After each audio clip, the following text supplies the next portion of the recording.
Good morning, everyone. Today we're checking out a brand new video from Dead Meat, the kill count. Oh, wait a minute. There we go. Forgot to flip it for a second though to avoid copyrights. Anyway, today we're checking out the kill count for the 2025 movie Sinners. Now let's hop in and check out. Hop in and check out? That's not what I meant to say. Imagine a world where you can represent your favorite horror movies right on your body. Well, now you can with the first ever Dead Meat video featured selection. Hell House LLC. Experience the horror of New York's scariest haunted house tour with Dead Meat Video's Hell House t-shirt. Check out the fresh Dead Meat Video featured sticker. Oh, that's Get nice. cozy while horrifying your loved ones in our clown crew neck. Cradle that cranium in the Hell House logo hat. And finally, take your love from the wardrobe to the wall with the Hell House LLC poster. Hell House LLC. Now that's Dead good. Meat Video featured selection. Available now at deadmeatstore.com. Wow, that's disgusting. Shouldn't a kid be watching this? Yeah, Dead Meat Oh, Video. there it goes.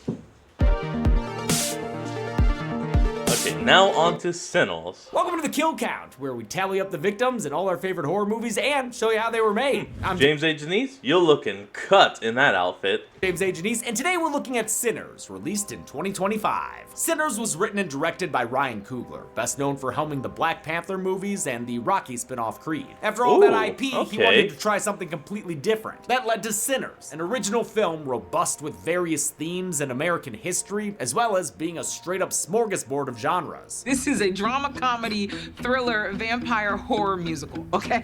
Horror musical. Goddamn right it is. Okay. Sinners takes place in the Mississippi Delta in the 1930s, with two prodigal sons returning home after working as gangsters in Chicago. They want to open up a juke joint where they can sling blues and bootleg booze. But then the usual happens. Things get messed up by an Not Irish bad. vampire. On the surface, Sinners may remind you of From Dusk Till Dawn, where a pair of criminal brothers get trapped inside a nightclub filled with vampires. But the overarching structure is where the pinch. similarities end, since Sinners is truly one of a kind. This is an absolutely gorgeous film on every single level. It combines blues music and black history with folklore and vampires, all depicted in such a vivid sense of time and place. It transports you to the Prohibition-era South and shows you what life was like for the people there living, working, and loving. Especially loving. This movie is horny. Wow, Like, seriously, that's a lot. it's really Wow, horny. Like, that is teach a you lot. things about yourself horny. There's so much I love about Sinners that Damn. I don't even know what my favorite think part that was is. too much. An easy answer is the cast, an all-star ensemble led by Coogler's longtime collaborator Michael B. Jordan, who plays both of the Smokestack twins. You forget it's one guy playing both of them, he's so good. Ooh, I kept expecting okay. to see both twins Okay. and all the behind-the-scenes stuff. And he's just one dude. The non-Jordan cast is phenomenal too, especially Miles Caton in his first ever acting role. Dude is amazing. But equally as awesome as the cast is the music. Sinners is part musical, with plenty of moments defined by the songs the characters play and listen to. The score by Ludwig Göransson is just as important as the songs, weaving itself into the fabric of the film sometimes. They did great Göransson, work. a Swedish Wow. musician who won an Oscar for Oppenheimer, was even an executive producer and spent 3 months on set, making sure the actors had real musicians playing for them during production. It makes sense that the musical elements are so prominent, considering one of the film's central themes, that music is a powerful force that can pierce the veil between life and death, past and future. I could watch this Wait, movie how? over and over again. It earns it. You can actively read into every character's glance, every line of dialogue. None of it is wasted as it shows you who they are Maybe and what this their actually lives is a are good like. movie. So much time is spent getting to know them that it's heartbreaking when you remember this is a horror movie. These people are just trying to have one perfect night. One night for them. One night where they're free. But it all gets fucked up thanks to that Irish vampire. The only thing that keeps you from hating his guts is that he's charming as hell and really argues his point well. This kill count will do the usual. Make jokes, count kills, and Obvious. most importantly, tell you how the movie was made. But this show isn't the best equipped for touching on all the movie's themes and historical research. Oh, so I probably highly recommend not. our podcast where Chelsea delves deeper into those things. It's one of our all-time favorite episodes for one of our favorite films of the year. How many folks will get Oh, yeah, and here we go. you hear Sponsor that? segment. that beautiful Who's music? it gonna be? Who's it? Huh, some kind of purple void? Where am I? What? What? Ooh. Zoran? Humans are so easily fooled. All it took was a little groove, and you walked right into my trap. I am the Sponsor Void. Ah, If you ever sponsor hope to void. return to your precious set, you shall. Oh, well, lucky Oh, for okay. you, I'm always down to talk about today's sponsor, ZocDoc. How many folks will get smoked and stacked in this juke joint jamboree? Let's find out and get to the kills. That was a good, I don't know what you He's call talking it. about music that Let's go. transcends time, made by people from all over the world. In ancient Ireland, they were called Fili. Among the Choctaw, they were firekeepers. And in West Africa, They're called griots.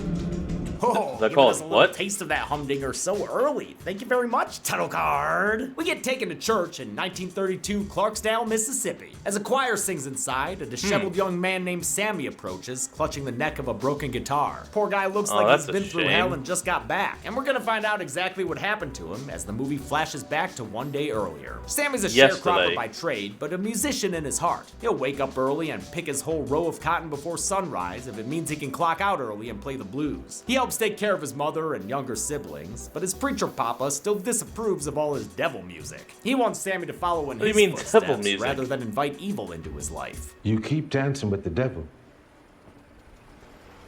One day it's gonna follow you home. Across town are Sammy's twin cousins, Smoke Eh, and Stack, hopefully not. both played by Michael B. Jordan. Wow, way to flex the double acting thing right off the bat by passing a cigarette between them. The Smokestack twins How have been did they gone for do 7 that? years, but they just got back with a big old bag of cash. They use it to buy an old lumber mill from a guy named Hogwood, a good old boy with bad old vibes. The twins tell him after the sale Hey, man. it's on site for Come any on. clan members who happen to come around. Hogwood promises that's AOKKK. Clan don't exist no more. Yeah, X to doubt. The twins pick Yeah, up Sammy press from an the X to church and he heavily asks doubt. about Chicago, what it was like living somewhere without Jim Crow. But they say it was just more of the same. Chicago ain't shit from Mississippi with tall buildings instead of plantation. So the two of them blew back home from the Windy City to face the Delta Devil they know. They take Sammy to pick up a truck full of black market booze they've stolen from Irish and Ooh. Italian gangs in Chicago. They debate over That's whether not they good. should open their juke joint tonight or if they should wait, showing how each brother is different. Smoke is more pragmatic and cautious, the mature leader among them. I do what I can. No, you'll do what you told. He wants to wait to open the place. No, you do what unlike you're Stack, told. who's much bolder Exactly. and more confident. Stack wants to open tonight so they can finally have what they've always wanted. A place for them. So wait, is that the actual names, Smoke and Stack, or is that just like nicknames the two were given and at some buy point? them. Look at that sky. That's a mighty fine day to be free, ain't it? The argument's enough to waft Smoke to his side. They split up to get Very shit well. done. Stack takes Sammy while Smoke takes a trip to the grocery store downtown. He offers to pay a little girl to watch his truck while he's inside and teaches her the value of negotiation. 10 cents just won't work for you. Talk another number back to me. 50 cents. 20 cents. Best I can do. We got a deal? It's a great character moment showing how 50 he's a cents, 20 noble cents? gangster. No, there He you cares go, about 20 his cents. community and wants his people to know their worth. At the same time, he is still a gangster who was just working for Al Capone. That's why he shoots a wannabe thief right in the butt. Oh, jeez. Boy, how you been?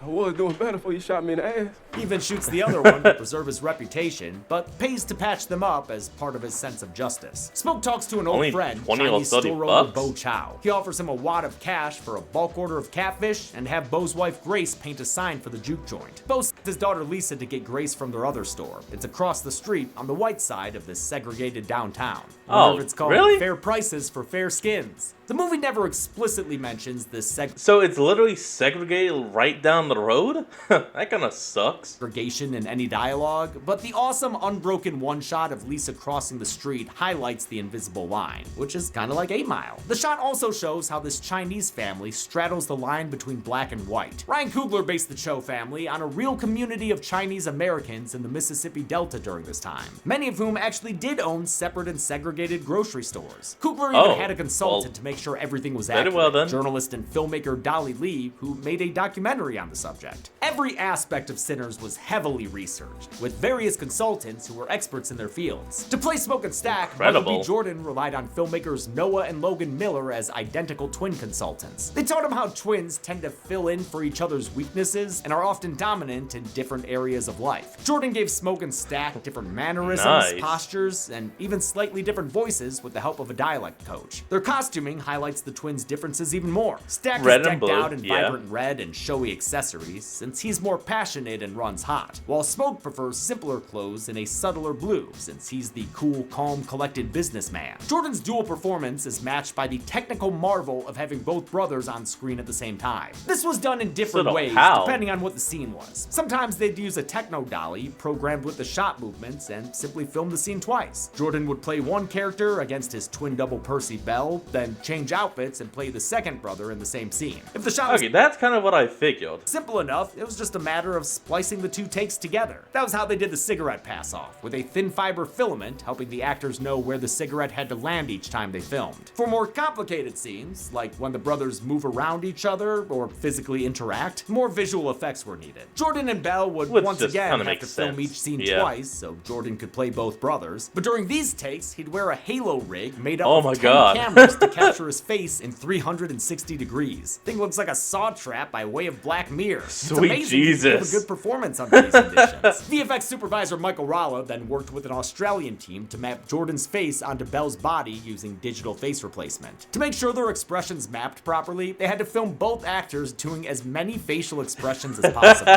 Stack and Sammy are catching up in the car, with the All other right. cousin teaching him the important things in life. Every cool's got a button on it towards the top. And you want to keep a woman. You find it? Lick that.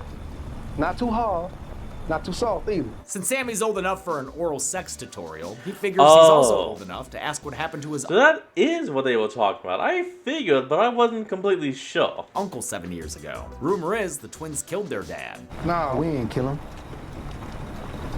Smoke did. One night when their father beat Stack didn't. hard enough to knock Smoke him out, did. Smoke made sure he would never do it again. Smoked his ass. Stack changes the subject to Sammy's guitar and tells him to put it to use. And boy does he.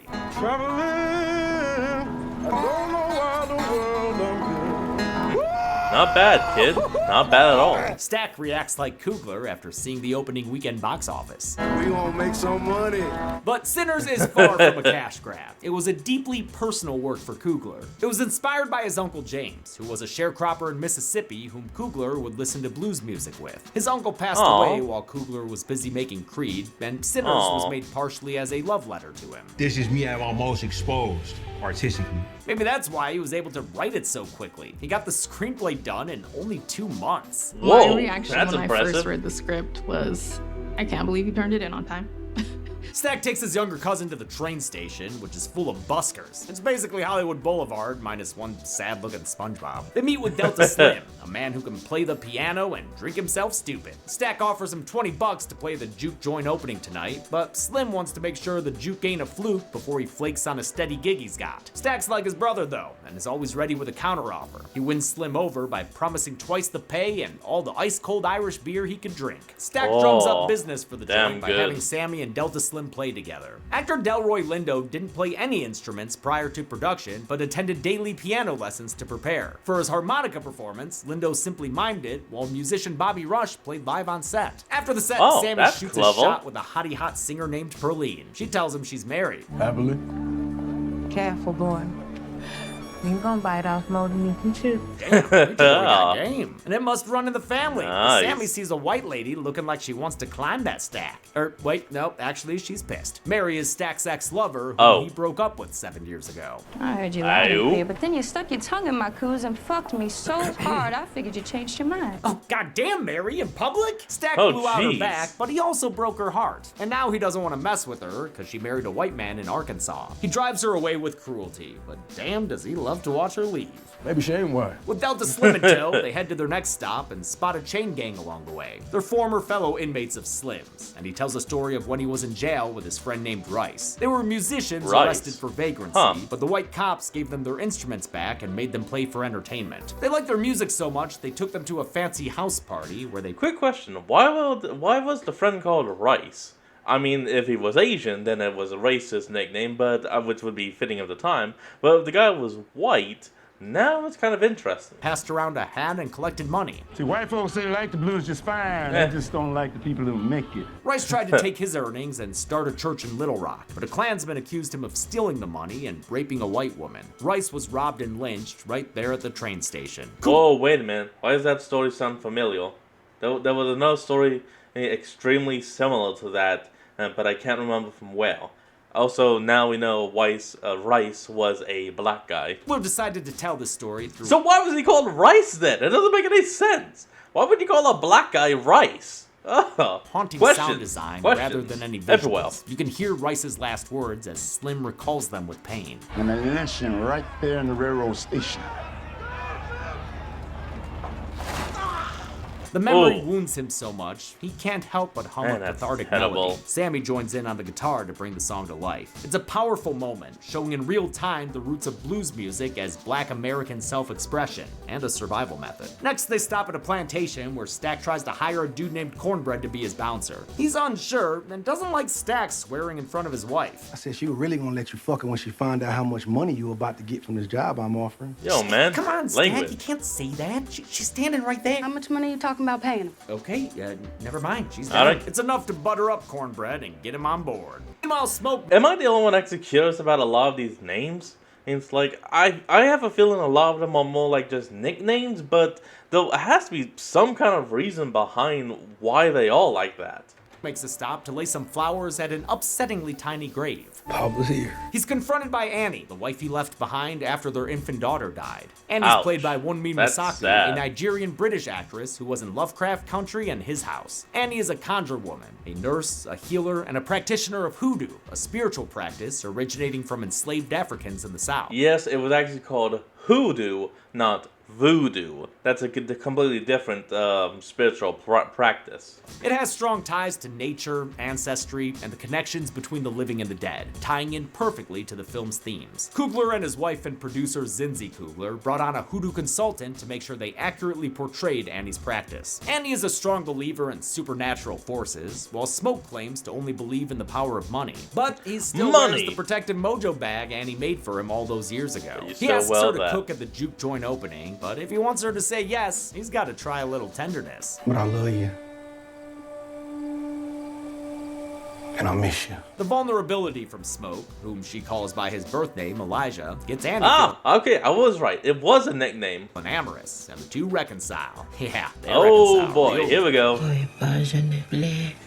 reconciling right there in the shop. Oh, hey, wow. Man, hope those little kid customers don't come back. Sinners spends 40 minutes introducing its characters. It concludes the table setting with a culmination of all the musical themes we've been hearing in the score. As the sun sets, dissonant chords join in to take us into Act 2. All those people we just met and fell in love with, they about to have their perfect night ruined, thanks to a smoking stranger who drops from the sky and drags himself to the nearest doorstep. Inside is married couple Bert and Joan, who don't like visitors around these parts. The stranger, Remick, begs for help, and after spotting a clan hood through the door, plays on their racism. He tells them he was attacked by members of the Choctaw tribe. With that and a little bit of gold, he wins them over. A group of Choctaw men arrive shortly after, saying they're hunting a dangerous man who isn't what he seems. God forbid you let him into your home. Joan's too racist to heed their warnings, and with the sun setting, they give her good blessings and leave. Hey, they tried. Inside, Joan finds Bert bleeding and Remick relaxing. Oh, he's just resting. Yeah, that's a face you can trust. Wait, why is there a baby crib in there?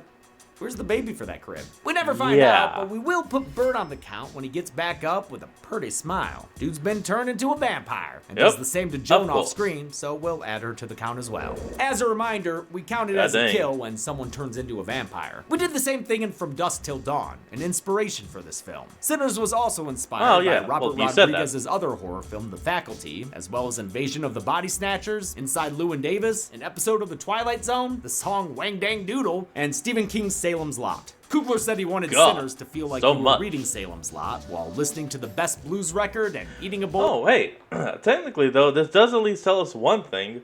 That kid doesn't get toned because a vampire would not be able to enter holy ground. Full of spicy gumbo. It's a full meal of a movie. It's opening night at Club Juke and the joint is jumping. They've got whiskey, Irish beer, and Italian wine to drink, Annie's food to eat, and plenty of music to dance to. Everyone's having a good time, except for Smoke when he sees a customer buy a drink with a wooden nickel. Sharecroppers in this era were often paid in wooden nickels that could only be exchanged for specific goods at specific stores. The practical Smoke wants everyone to pay in cold hard American cash. I don't know hoodoo.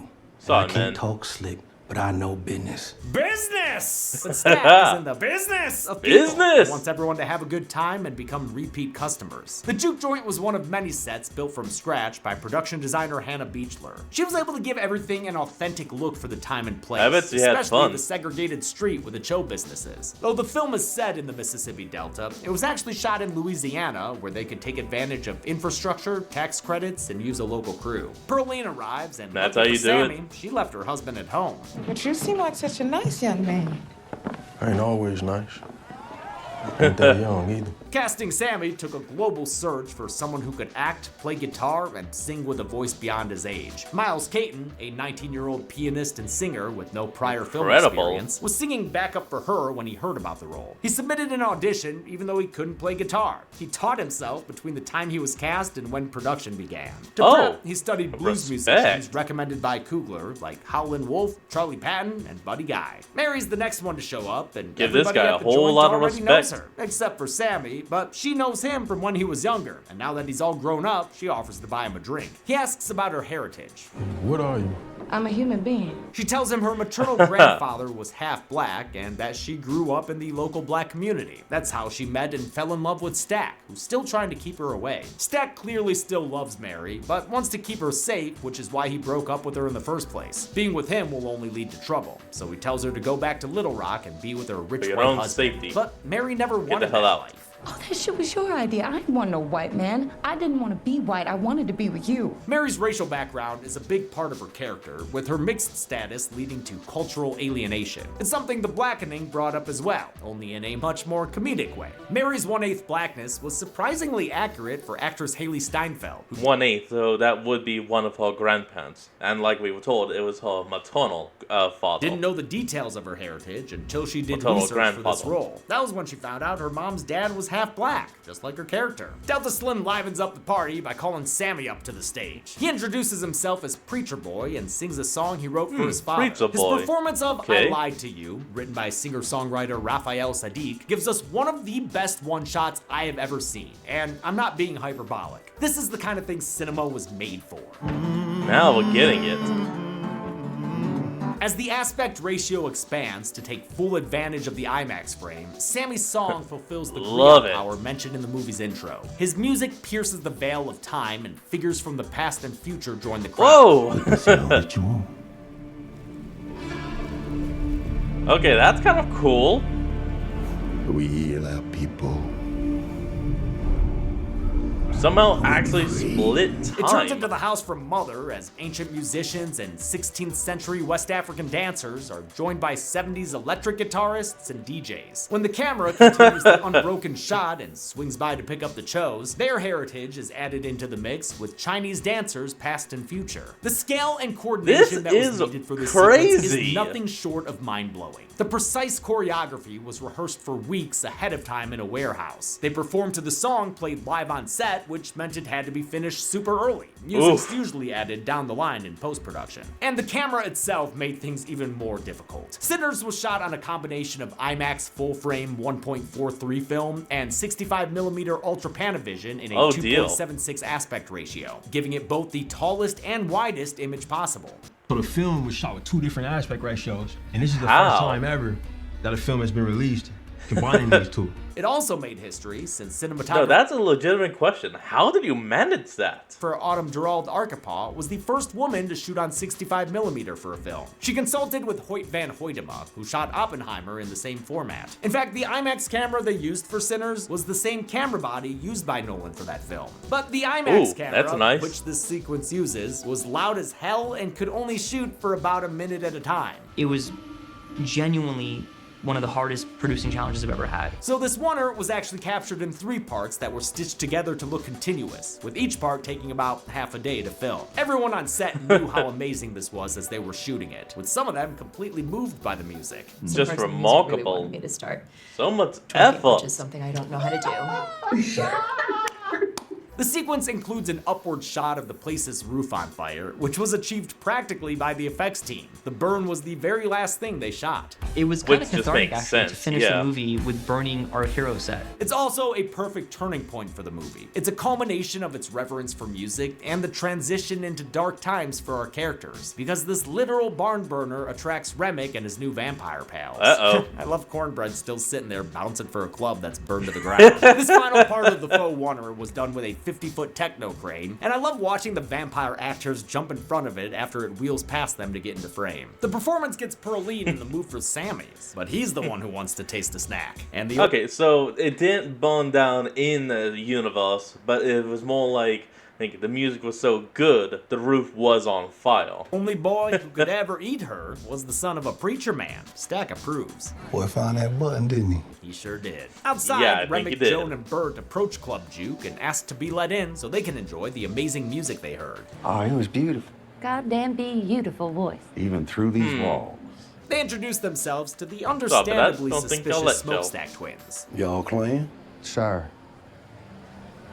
Well, no, we believe in equality. I love how genuinely appalled Remick is by the clan accusation. He's not about hate and segregation, he's about love and unity. Can't we just, And blood. for one night, just all be family? They're also legitimate music fans, as they prove by playing a little ditty called Pick Poor Robin Clean. It's super ominous given the whole vampire thing, but Pick Stack Poor don't Robin know Clean, that I yet, get it. so he can't help but bob along. Still, in spite of Remick's colorblindness and the trio's decent set of pipes, the twins turn them away. Sorry, They folks. can't risk the fallout of Y'all are inviting gone. strange white folk into their establishment. Sammy confides in Smoke that he's fallen in love with performing. He plans to run off to Chicago like they did so he can keep playing the blues. But Smoke wants Ooh, Sammy to careful lead a about life that. that's more stable and respectable. He threatens him at gunpoint not to play in any more juke joints, and he means it. I'm a soldier boy. Tell him. Downstairs, Stack admits to Mary Well, that damn, the club alright. is losing money thanks to everyone paying with wooden nickels. She offers to go talk to Remick to see if he's got real money to spend. She'll go instead of Stack since she can pass as white. Mary walks up to the vampires as they're singing Uh-oh. another tune. That's it's not the good. Irish and Scottish folk song Will Ye Go, Lassie Go, and it's low-key one of my favorite songs in the film. I find it's Yeah, she just unknowingly approached 3 vampires. so peaceful and beautiful, especially the vocals from Lola Kirk, an American actress turned singer turned author. Bert is also Damn, played by okay. a musician, Peter Almost Draymond, the other way around. Canadian band July Talk. If you love this song too, check out the version on the soundtrack. It's even longer and has a verse from Remick. Remick offers Mary gold and something else she needs. Fellowship and love. Fellowship and love. In surround sound. He tells Mary he can Okay. save her from loneliness and pain. In fact, he's downright drooling at the chance. Mary wow, would rather yep. he say it than spray it, and decides to take the money and run. Oh! You just see him jump up into the air before it cuts. Oh Oh! man, I love that cut from Remick, all of a sudden flying what the fuck, to Pearline singing Pale Pale Moon on stage. Oh. Mary returns to the juke joints, and she's asking Cornbread for permission to enter. It's clear Damn, she's she been was turned into a tongue. vampire, getting her added to the count. If you're confused by that whole plot point, it's a common part of vampire lore that they can't enter a place without being invited inside. I mean, shit, they even named a whole movie after the fact. Cornbread Yeah, I mean, that actually is one of the most common rules of vampires. They cannot enter another domain, even a house, building, or anything, without permission. And that's why they always ask, may I come inside? And crap like that. steps aside, granting Mary permission to enter. She macks on Stack and smacks down his attempt to turn down a married woman. You rob trains and banks, but you can't steal this pussy for a night. Oh, this dialogue is salacious, y'all. Damn And right hot. it is. They get busy in a Shit. back room where Stack catches her drooling like Remick was, but she just offers it up to him. Okay, yeah, you're either into this or you're not. And yeah, I Oh, just boy. can't do the drooly spit thing. Ah, Reminds me too gross. much of emptying my Barry Sachs's spit valve. Oh, Sammy don't- walks don't- in and immediately walks back out, but that's some coitus he should have interrupted. Now that's a classic. It's like hey, so nope. He comes back a few minutes later with Smoke to a Bloody Mary and a bleeding Stack. Oh, God. Smoke immediately acts to defend his brother, but bullets aren't enough to stop Mary. Not even 2 whole guns worth. Yeah, you're gonna need either holy water, sunlight, or a crucifix. She jumps up laughing and sounding like a deadite. Oh, we're We gonna kill every last one of you. Then tee-hees away into the night. Smoke rushes to his brother's side, but it's too late. He Stack gone. bleeds out, and you can really feel Smoke's pain as his brother dies. It's like losing a part of himself. Actually, kind of literally. Stack's death kind of kills the whole party vibe, so Slim sends everybody home. Dude's been filling in as bouncer get for the the hell out past of here. hour since Cornbread left to take a leak and never came back. Bo is afraid of what's happening, and Grace wants them to get back home to their daughter, so he leaves to get the car and bring it around for her. Annie realizes these people they're up about to against tell him. something supernatural because of what Mary said before she fled. Oh, and also the whole surviving all those bullets thing. She urges Smoke to take Stack's body outside, but he's too lost in his grief to listen. Cornbread returns, but keeps standing outside, waiting for them to let him in. That means he's been turned into Damn a it. vampire, possibly mid-piss, and so we can add him to the count. He tries to get in during a hilarious scene where Oh, man, Annie just go clocks his home. weird behavior and he tries to justify it. Now, we out here playing games, telling ghost stories, in place of doing what we ought to do. And what is it we supposed to be doing? Being kind to one another. Great performance here from Omar Benson Miller, who gets to play He Cornbread is in great. such a different way, almost like he's code switching. Miller went out of his way to play the human version of Cornbread as honest as possible, and the vampire version as deceptive as possible. Without an invitation inside, That is Cornbread wonderful. agrees to leave as long as he gets his money. That's just a trick to let him have a little smoke snack, but the twin acts fast and shoots him away. The newly vampified Cornbread has no problem getting back up though, revealing a real messed up face. This effect was a favorite of prosthetic makeup artist Mike Fontaine, who Kugler hired because he liked his work in Green Room, which fucking rules. Huh, Fontaine feel like built a I've heard of that prosthetic one. that attached to Miller's face and created an illusion of depth. With so many members of the cast getting bitten and wounded, a ton of prosthetics were needed. A team in New Oh, I York made the frickin' molds bet. and cast the pieces in silicone, then shipped them to New Orleans where Fontaine painted and sculpted them. The others go back inside where it turns out Stack is back. He's returning with a Shining reference. Oh! And if the stab through the door that nearly gets Sammy in the face wasn't clear enough for you, peep the shot that's similar to the one of Jack Torrance in the pantry after Wendy locks him inside. Let me out of here and I'll forget the whole goddamn thing. Stack is Oh, also good begging movie. to be let free, but Annie warns Smoke not to open the door since that's not his brother anymore. She thinks He's a Stack and vampire. Mary are haints, malevolent spirits possessing the bodies of their fallen loved ones. But when Stack breaks down the door and Oh, gets scared jeez. off by a jar of pickled garlic to the face, she adjusts her hypothesis. garlic. These ain't hates.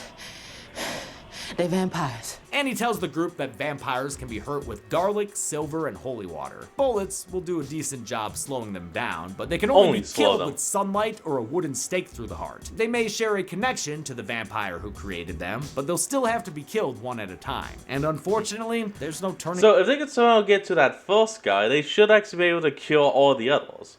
Because that's how it is with most vampire rules. You take out the head, the rest of them get cured. Or disintegrate. them back. They're stuck being vampires, so the best thing they can do is kill them and free them of the curse. She throws Bones to tell her fortune, and whatever she sees must be bleak. She makes Smoke promise to stake her if she gets bitten, rather than live life as a vampire. They find a body lying in a pool of blood and carry it outside before it can rise again. While they're out there, they hear a folk song, because Remic's having himself a little music festival and That's the singing guy. the Rocky Road to Dublin. I love Cornbread back there looking like a cartoon bear. As Remic dances, we see what happened to all the juke joint patrons who left a little bit ago. We counted 65 of them having been turned into vampires and now joining Remic in his song and dance. Writers Tim and Damn. Addison used a later wide shot and figured out a way to get a conservative count, meaning not double counting anyone, even though it was hard as hell with all of them dancing around like this. And you Yeah, can't that's blame them for not difficult. holding still. This song's an absolute banger. Shit, I think it rivals I Lied to You for my favorite sequence. I just love watching all these black folk enjoying an Irish jig as Remic shares his culture with them. I know a lot of people thought of Remic as a cultural vampire, a white man trying to take black culture for his own, but I don't Ooh, think that's clever. quite right. Anyone can have their own interpretation, of course, and I get why that's a reading of the film. Could but be a good even tidbit. Kugler disagrees with it. There's nothing here that suggests Remic doesn't have a culture of his own. He absolutely does. It's rich and it's deep, and he lost it to colonizers, as he explains later in the film. Remic being Irish was an important part of the character, since the Irish weren't considered white when they first migrated adapted to America, Oh, at least yeah. not culturally, like on par with white Anglo-Saxon Protestants. Kind of Cooper and always his forget kids about are that. also obsessed with Irish folk music, an interest he's had since he was a kid and fell in love with the DCOM, The Luck of the Irish. And shit, this isn't even the first horror film to mix black and Irish culture. Look no further than my favorite frenemy, the little Leprechaun shit. in the Remick is Hood. played by Jack O'Connell, who was already experienced in Irish dance. He had taken lessons starting around age 6 and even won several trophies. Before he left London to shoot Sinners, he worked with a dance teacher to plan out Incredible. Remick's jig, so it would basically be ready to go when he arrived on set. He described shooting Rocky Road to Dublin as both demented and transcendent, with everyone dancing deliriously until the sun came up. He said recording songs during the day and shooting at night made him feel like a pop star. There were days I just felt like Beyonce. The song is filled out by an amazing choir who recorded their part in New Orleans. Down among the pigs, play some funny tricks, dance some hearty jigs, the water around me bubbling up the hair. Ooh, there you go. Rocky Road and all the way to Dublin, whack for lolly-da. Because of the new body they found on the floor, everyone inside the juke joint assumes there must be a vampire hiding among them. They circle up to eat cloves of garlic to prove that could they're be. still human, in a scene reminiscent of the Thing's blood test. There are some silly misdirects here. Slim's retching is a bit too overplayed for me, but they all manage to keep the garlic down. There isn't a vampire. Hold on. If anyone, why didn't you just have someone like hold Silva? Oh, like have someone hold Silva and close their fist around it. And honestly, that would have been better than trying to eat a whole ass clove of garlic. Inside Ugh. it all, because it turns out that body Too they much. found wasn't actually big. Dude was just passed out in a pool of wine, not blood. Oops. And was alive the whole time. Damn, man. These people would have thrown John Kramer to the vampires. Smoke realizes the mistake too late and opens the door to see Cornbread chowing down on the poor drunk bastard. Bo finally reappears, but is suspiciously calm about the whole Cornbread eating a guy thing. I don't worry about cornbread. You just a little hungry, that's all. He tries to call Uh-oh, Grace come on, outside man. with him, but that ain't Bo no mo. He's part of Remick's vampire hive mind now. Remick proves it by speaking Chinese to Grace and saying he knows about their daughter Lisa. He threatens to pay her a visit if he doesn't get what he wants. And what he wants is here right now. Sammy. Remick wants to use Oh, Sammy's boy. musical gift to see his long-dead family and ancestors again. If they give him Sammy, he promises to let them all go. When they refuse... Wait. So apparently in the universe, that music actually can completely split the veil of life and death. And this vampire just wants to see his family again via that splitting of the veil. That is kind of interesting, and I'll be honest, a little respectable. I mean, you're an asshole, but still, I give you some respect. Wow. Cooks up a different pitch and tells them they were doomed either way, since that Hogwood guy is the Grand Dragon of the KKK. He only sold the twins the mill so they could come back later and kill everyone inside. You built something here tonight, and it was beautiful.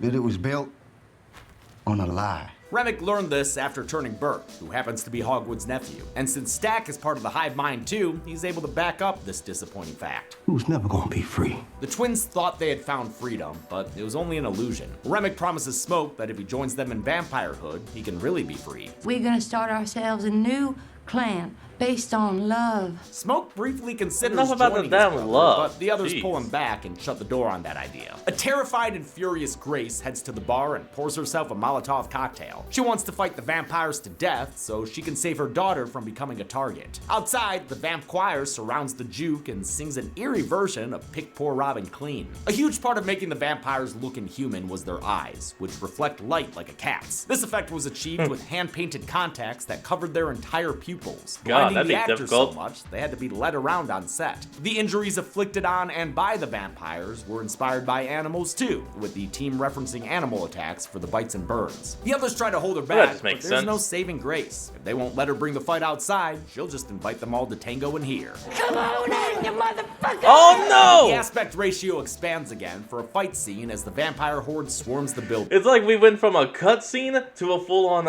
fight scene, like a full-on video game.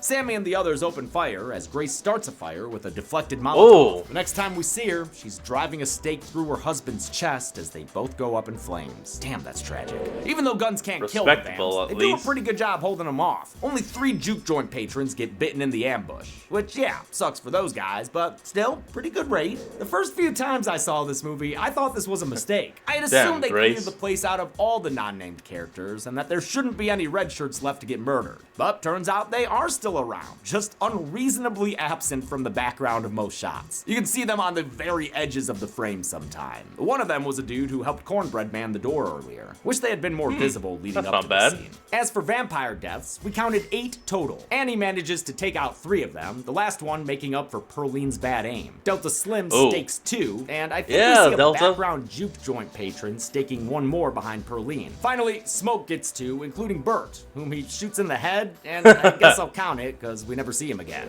Annie splashes holy water in Remic's face and realizes the other vampires can feel his pain through the hive mind. But when she takes a moment to tell Smoke this discovery, she's attacked and bitten by Stack. Perline shoots the red twin away, and Smoke tends to his love, but it is definitely not looking good. Vampire Stack and Mary are thrilled for Annie to join their new family, but Smoke follows through on his promise. I made the her promise. in the heart, preventing her from turning. Stack and Mary are legit distraught to lose their dear friend for good. He leads her out of the juke joint as Sammy, Smoke, and Perline run upstairs. Slim stays You gotta take out behind the to buy them Delta. time, I mean the using a Commando. bottle to open a vein and create a tasty distraction. The vampires swarm and snap into Slim like they were Macho Man. Oh no! They're almost out the back door when Remick surprises them. Sammy! Perline tries There to he stake is. him, but this girl just does not know where the heart is, and she winds up getting bit. We don't see Damn her it, actually Pauline. turn, but we'll go ahead and count this commitment to the undead as her death. Sammy grabs his guitar and runs. Oh! He is Son of lucky a- he's so young, or else he wouldn't Damn it, have that been getting hurts. up from that so quickly. Then again, Remick old as fuck, and he's got no problem swooping after him. Remick's flying was done with wires, which were removed in post by the VFX team. I just wanted to include this clip, because I thought it was fun. That Smoke and is Stack have a nice. final face-off, with Annie's mojo bag protecting Smoke during the fight. He regains the upper hand and prepares to stake Stack, Sorry, apologizing brother. that he couldn't keep his brother safe in the end. Stack tells him not to worry about it, because he always managed to keep him safe while he was alive. Outside, Remick throws Sammy into the water for a vampiric baptism. I want your stories. And I want your songs. And you won't have mine. Sammy responds by reciting the Lord's Prayer, but Remick isn't moved by those words. He already Oh, knows them damn from it. colonizers who stole his father's land and forced Christianity on his people. This harkens back to an earlier line from Slim to Sammy. Blues. It wasn't forced on us like that religion. Though it's not explicitly said, it's implied that Remick's family was among the pagans driven from Ireland in the 5th century by the arrival of Christianity. When people talk about St. Patrick driving the snakes out of right. Ireland, they're actually referring to Celtic pagans being converted or forced out of their homes. Since what's sacred to his father doesn't work, Sammy defends himself with something sacred to him, music. He swings his guitar and its silver plate right into Remick's face, sending sympathy pains rippling through all the surrounding vampires. Then Remick gets staked through the So it actually does have silver on it. That's good. What the? Who did that? Oh, Smoke, who just magically appeared. Seriously, how do you get past all those other vampires? And he like waded that I don't far know. into the water behind them? In any case, where there's smoke, there's fire. The sun rises and the vampires all start lighting finally. up. Oh man, this is Midnight Mass all over again. Using the wide shots of everyone approaching the lake and the crowd in pain after Remick was hit with the guitar, we counted 30 vampires burning and screaming to death, which includes Cornbread, Perline, Joan, and 27 nameless juke joint patrons. After all of them are killed, Remick follows suit with an incredible fire tornado, a great use of visual effects. Upon his death, the movie once again That was reverts to the good. widescreen format. Smoke says goodbye to his cousin, who carries his broken guitar all the way home. We're coming back around to the movie's opening scene, but it's interspersed with extra footage from earlier that day. It's great to see everyone alive and happy one more time, as they set up for the juke it's a joint's shame. opening. It's even a way of honoring all the nameless characters who were killed for just trying to have one nice night together. One night that felt like One freedom. night Sammy of their enters own. the church where his father begs him to lay down the guitar and trade his music for a holier lifestyle. Meanwhile, Smoke swaps his mojo bag for dog tags. After a night hunting monsters, why not kill a few more? When Hogwood and his clan buddies arrive at Club Juke for their planned attack, Smoke's waiting for them in full frame glory. He uses his experience from fighting in World War I to shoot a bunch of them down from a distance. Oh, Then that's he shows off what badass. he learned from Al Capone by blasting them away with a Tommy gun. A few dudes almost get away in a truck, but he blows them up with a grenade on their way out. Fuck yeah! All in all, he puts down 13 Klansmen who get shot or otherwise go up in smoke. Hell the only yeah. ones left alive in the end are Smoke and Hogwood, both heavily wounded. As Smoke bleeds out, he sees Both Annie dying, waiting man. for him in the afterlife, holding their daughter. She tells him to put out his cigarette. I don't want any of that smoke to get on her. Now that the fight is over, he can leave Smoke behind and just be Elijah. He can be a husband, be a father, be at peace. As soon as he shuts Hogwood up with a bunch of Shut bullets. up, There we go. Hogwood. Job well done. Bang. Annie hands Elijah their daughter. Papa here. And then he dies, off to join his family in the afterlife. Meanwhile, Sammy... Damn, did anyone aside from Sammy actually survive this? He decides to leave his family behind. He's chosen the guitar and is driving off into an uncertain future, much like the 30s blues artist Robert Johnson, who, legend has it, sold his soul to the devil at a Mississippi Delta crossroads in exchange for musical commercial success. But even though the credits start to roll, you'd best sit your ass down, you eager to leave motherfuckers, because Sinners has another ending with a mid-credit scene. It's set in 1992, and a 70-something Sammy is still rocking. Easy to believe, since he's played by real-life blues legend Buddy Guy, who was one of Coogler's uncle's favorite musicians. Like Sammy, Guy spent his early life as a sharecropper before becoming a musician. In spite of him being almost 88 at the time of filming, Guy was a real champ about the long hours and overnight shoots. Well, I'm ready to roll now. He even played a blues concert for the crew after they rapped. Musicians are just built different. Sammy plays a set and has a drink at his own personal club, named Pearline after the finest seafood he ever ate. He gets a pair of late-night visitors who end up being Stack and Mary. They've been living their best vampire lives all these years. Whoa, hold it. How the hell are you two actually alive? Because Remrick was killed, and y'all were turned on by one of Remrick's people. So, y'all should also be dead.